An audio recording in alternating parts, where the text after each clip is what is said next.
হয়ে গেছে।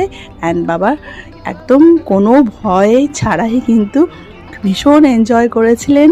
অ্যান্ড আমার একটু ভয় লাগছিল কি বাবা পারবে কি না, তো বাবা ভীষণ এনজয় করেছে। ইভেন কি নেমে এসে বলছিল যে আমার 2-3 ঘন্টা থাকলেও কিন্তু কোনো প্রবলেম হতো না।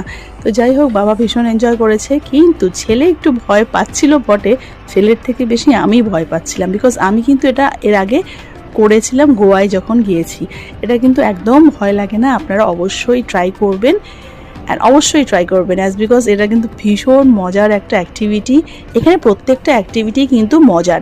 আপনারা অনেক রকম অ্যাক্টিভিটি হ্যাভলক আইল্যান্ডে গিয়েও কিন্তু পেয়ে যাবেন, নীল আইল্যান্ডেও পেয়ে যাবেন। সো এরকম কোনো ব্যাপার নেই যে পোর্ট ব্লেয়ারেই বেশি অ্যাক্টিভিটি আপনাদের করতে হবে। হ্যাভলক আইল্যান্ডে প্রচুর অ্যাক্টিভিটিস আছে।